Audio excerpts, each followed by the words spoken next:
4 number বউ হতে রাজি। সুপ্রিয় দর্শক, আসসালামু আলাইকুম। জীবন গল্পে আপনাদের স্বাগতম। ক্যামেরার সামনে ছোট্ট একটি বোন রয়েছে, আজ আমরা তার জীবন গল্প তুলে ধরবো। আসসালামু আলাইকুম। ওয়ালাইকুম আসসালাম। কেমন আছেন আপু? আলহামদুলিল্লাহ। আপু, আপনার নাম কি? সিনথিয়া। গ্রামের বাড়ি কোথায়? বরিশাল কুয়াকাটা। বরিশাল কুয়াকাটা। আপনার পরিবারে কে কে আছে? আমার পরিবারে বলতে কেউই নাই, আমি আর আমার নানি। কেন, আপনার বাবা মার কি হয়েছে? আমি ছোটবেলা থাকতে আমার আব্বা মা আলাদা হয়ে যায়। আপনার কত বছর বয়সে এটা? 7 বছর। 7 বছর বয়সে। পরিবারের সাথে কারো যোগাযোগ আছে? জি না। কারোর সাথে যোগাযোগ নাই? না। আচ্ছা, তাহলে আপনি চলাফেরা কিভাবে করেন? আমার নানি চালাতো, কিন্তু আমার নানি আপনার অসুস্থ হয়ে পড়ে গেছে। কি হয়েছে তার? আমার নানি মারা গেছে। ও আচ্ছা আচ্ছা। বর্তমানে তাহলে এই দুনিয়াতে আপনার কেউ নাই? না। ও, তো পড়াশোনা কতটুকু করেছেন? Inter complete. Inter complete. আপনার বর্তমান বয়স কত? 24 বছর। আচ্ছা, একটা পার্সোনাল কোশ্চেন করি। জি। আমাদের সংবাদ আপনি কিভাবে পেলেন? আসলে আমার এক বান্ধবী হলো বলছিল আপনাদের কথা, ও দেখছিল আপনাদের কিভাবে জানি, পরে আমাকে বলছে, দেন বলার মাধ্যমে পরে আমি এখানে। মানে আপনার বান্ধবী কি আমাদের মাধ্যমে বিয়ে হয়েছে? জি হ্যাঁ। ও আচ্ছা, সে বর্তমানে কই আছে? বাহিরে আছে। ও আচ্ছা আচ্ছা। তার মানে আপনি বলতে চাচ্ছেন যে আপনার বান্ধবীর আমাদের মাধ্যমে বিয়ে হওয়ার কারণে আপনিও আসছেন যেন আপনার বিয়ে হয়? জি হ্যাঁ। ও আচ্ছা আচ্ছা। প্রতিটা নারীরই তো একটা স্বপ্ন থাকে না? তো আপনার স্বপ্ন কি? আমার স্বপ্ন আমি ভালো একটা স্ত্রী হব। কারো স্বপ্ন থাকে ডাক্তার, কারো স্বপ্ন থাকে ইঞ্জিনিয়ার, কেউ হবে পুলিশ, কেউ হবে আর্মি। আপনার স্বপ্ন ভালো স্ত্রী। জি। ব্যতিক্রম একটা বিষয়, যাই হোক। আচ্ছা, ছোটবেলা থেকে পরিবারের ভালোবাসা পেয়েছেন? না, পাওয়া হয়নি। তাহলে কেমন পরিবার চান পরবর্তীতে? এরকম আমার শ্বশুর বাড়িটা আমি এরকম চাই যে মনে হয় হ্যাঁ আমি আমার মা বাবার সাথেই আছি। মানে শ্বশুর শাশুড়ির মতো যেন না হয়, বাবা মার মতো হয়, তাই তো? জি হ্যাঁ। আপনি কি যৌথ ফ্যামিলি চান না সিঙ্গেল ফ্যামিলি চান? আমার যৌথ ফ্যামিলি বেশি পছন্দ। যৌথ ফ্যামিলি পছন্দ কেন? কেন, আমি ছোটবেলা থেকে সিঙ্গেল ফ্যামিলিতেই বড় হয়েছি, আমি আর আমার নানি। ও আচ্ছা আচ্ছা। মানে যৌথ ফ্যামিলির ভালোবাসাটা আপনি কখনো পান নাই, তাই তো? জি হ্যাঁ। ও আচ্ছা, ঠিক আছে। আচ্ছা, আপনার বাবা কি বিয়ে করেছে পরে?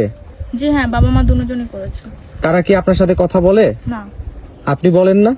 চেষ্টা করছিলাম, যোগাযোগ রাখতে চায় না তারা। কি বলে তারা? বলে যে তোমার সাথে যোগাযোগ রাখতে চায় না, তুমি তোমার মতো থাকো, তোমার নানি আছে তোমাকে দেখে রাখবে, এগুলো বলে। তারা কি টাকা পয়সা দেয় কোনো? না, তারা চলে যাওয়ার পরে আমার নানি আমাকে মানুষের বাসায় কাজ করে বা যেভাবে হোক আমার পড়াশোনা বা বড় করছে, বাট তারা কখনোই কোনো কিছু দেয় নাই। আপনি কখনো দাবি করেন নাই বা তাদের সামনে যান নাই?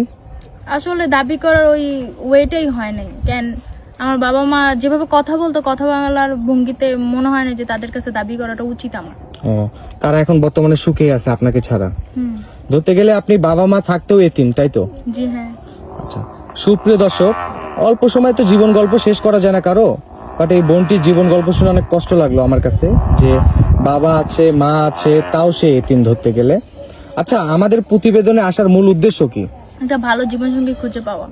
ভালো জীবনসঙ্গী তো সবাই চায়, কিন্তু মানুষটা তো অনেক রকম হয় না? আপনি কেমন সে চান? উপর দিয়ে যেরকমই হোক না কেন, তার অতীত যতই থাকুক না কেন, বা তার বউ আছে বা যাই হোক না কেন, এরকম তার ভিতর দিয়ে সলিড থাকতে হবে।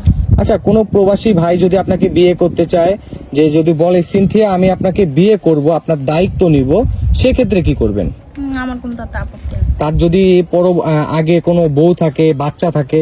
তার তো আমার কোনো আপত্তি নেই। আচ্ছা, তার ওয়াইফ অসুস্থ কিন্তু আপনাকে বিয়ে করবে তার ওয়াইফের দেখাশোনা করার জন্য, সেক্ষেত্রে কি করবেন?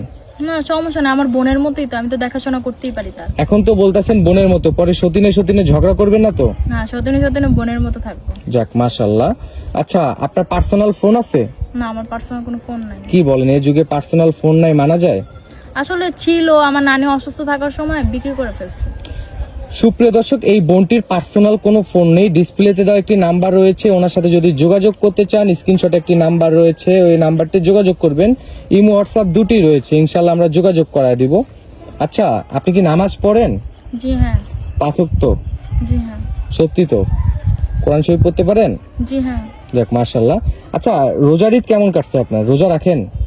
হ্যাঁ, রোজা রাখা হয়, বাট আলহামদুলিল্লাহ ভালো, আবার খারাপও। একটু যদি খুলে বলতেন। আসলে এরকম ঈদও গেছে যে ভালো জামা কাপড় পরি নাই, এরকম অনেকবারই হয়েছে। কোরবানির ঈদ হয় নাই। ফ্যামিলি থেকে কোরবানি দিত না? হ্যাঁ, আমার বাবা মা দিত, শুনতাম, কিন্তু আমাদের বাসায় কখনো গোস্ত বা কোনো কিছু যোগাযোগ করে নাই। এখনো এটা কি মানা যায়? আচ্ছা, সংক্ষেপে বলি, সংক্ষেপে যদি তোমার জীবন গল্পটা একটু আমাদের সবার দর্শকের উদ্দেশ্যে বলতা প্রথম থেকে, যে তোমার ফ্যামিলিতে কে কে আছে, তোমার ফ্যামিলির বর্তমান অবস্থা কি, বা কিভাবে চলছো তুমি, পড়াশোনা কতটুকু, একটু ডিটেলসে যদি বলে দিতা। আসলে আমার বর্তমানে আমার বাবা মা থাকতেও নেই, তাদের সাথে আমার কোনো যোগাযোগ নেই, তারা যোগাযোগ করতেও চায় না আমার সাথে। আর আমার নানি আমাকে এতদিন মানে বড় করছে, পড়াশোনা করাইছে, যাই হোক সে মারা গেছে। তো এখন বর্তমানে বলতে আমার কেউই নেই। তো এই কারণে আমি আপনাদের কাছে আসছি যে আপনারা একটা ভালো জীবনসঙ্গী খুঁজে দিবেন, আমি বিয়ে করব এই। আচ্ছা, যদি কোনো প্রবাসী ভাই বলে সিনথিয়ার পড়াশোনার দায়িত্ব নিব, আপনি কি পড়াশোনা করবেন? জি হ্যাঁ। কোনো প্রবাসী ভাই যদি বলে আপনাকে বাহিরে নিয়ে যাবে, আপনি যাবেন? হ্যাঁ অবশ্যই। তার বয়স যদি 70 বছর হয় তাহলে কি করবেন? না, তাতেও কোনো আমার আপত্তি নেই। এখন তো বলতেছেন পটর পটর করে আপত্তি নাই, পরবর্তীতে যদি বলেন যে আমি বিয়ে করব না, হ্যান করব না, এসব তো হবে না। না, এখন দেখেন উপরের সৌন্দর্য তো সবার সবসময় থাকে না, ভিতরেরটাই সব। কাউকে ধোকা দিবেন না তো? জীবন কখনোই না। সত্যি? 3 সত্যি বলেন। এই সত্যি।